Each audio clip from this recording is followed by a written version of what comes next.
In this video, we will discuss actionable implication for taking management decision in the best of breed against integrated bundle strategy.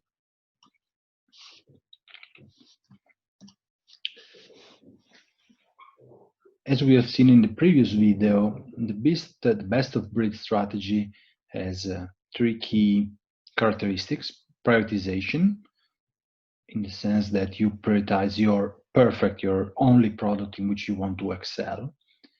It doesn't have product trade-offs, so you don't have to choose one product or the other in your platform. You have to focus only on your one. And customization. Customers can, by themselves, in some way, rebundle applications that are best of breeds. On the other side, on the right, we have the characteristic of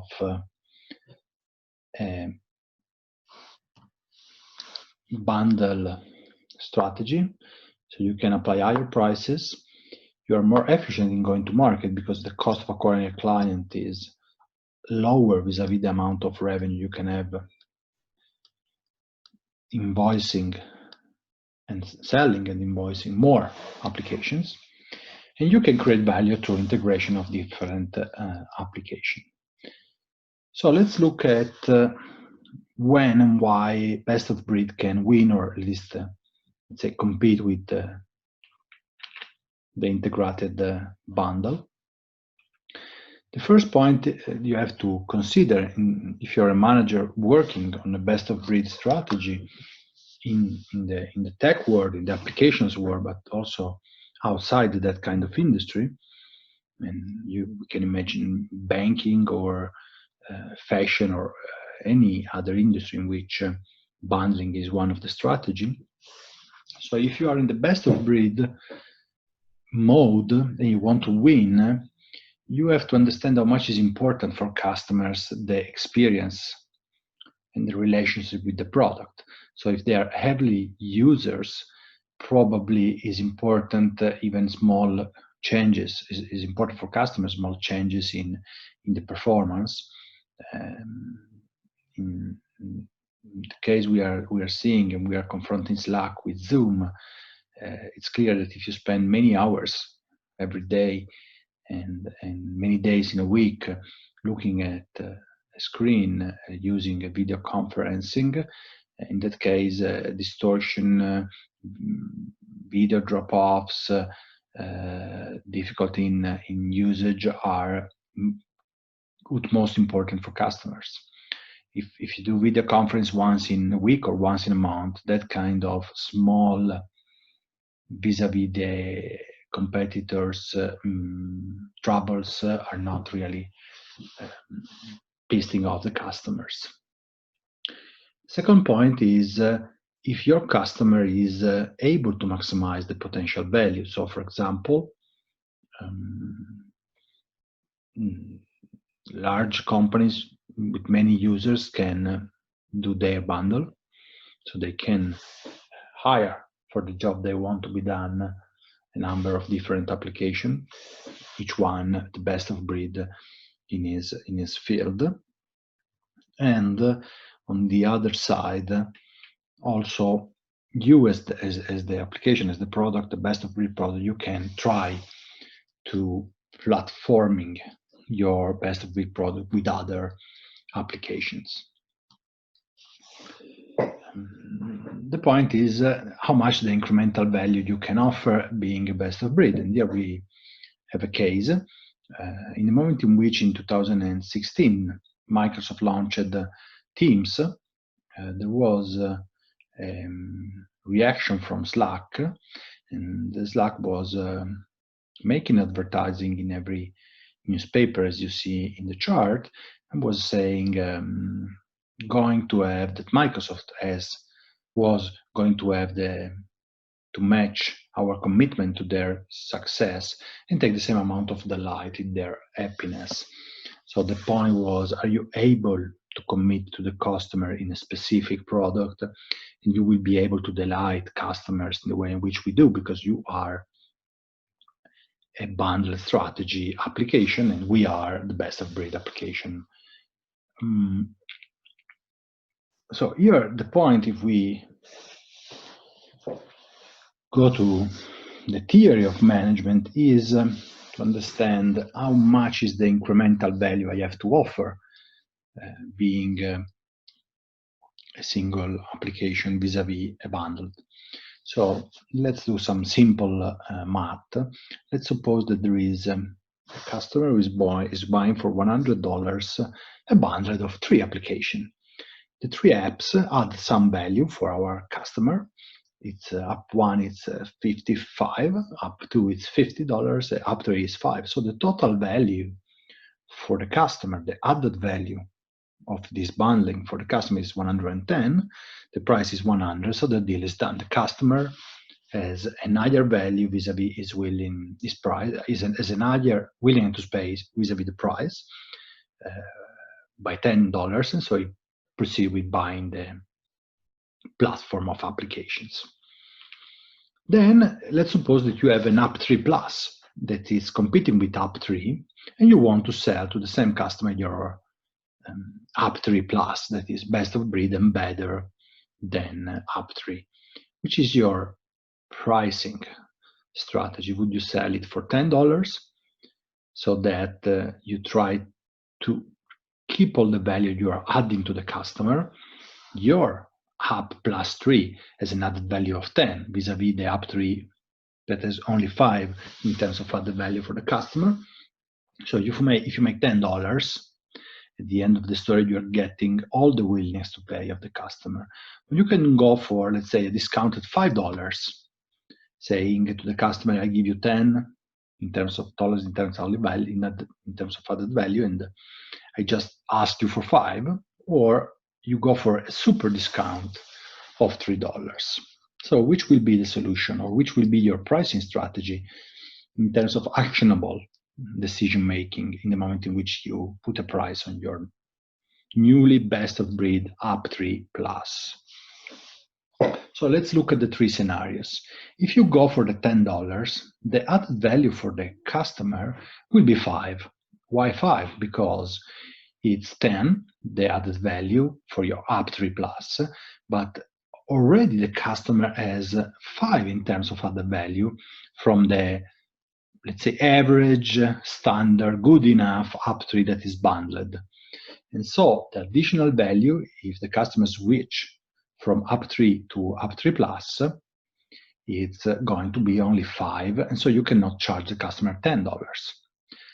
If you go for the $5, you meet exactly the differential added value you are giving him. The customer is having $5 plus in terms of added value. You are asking $5, so he's giving you all his willingness to pay. Here, considering the switching cost and the risk that there is in changing the application, probably you will not have any deal, or very few.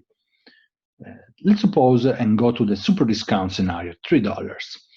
In $3, you are giving a customer an additional added value of 5, selling him your App 3 Plus, and you're asking only $3. So the customer has its App 3 Plus and it's plus 5 added value, and you have to pay 3. So he remains with an additional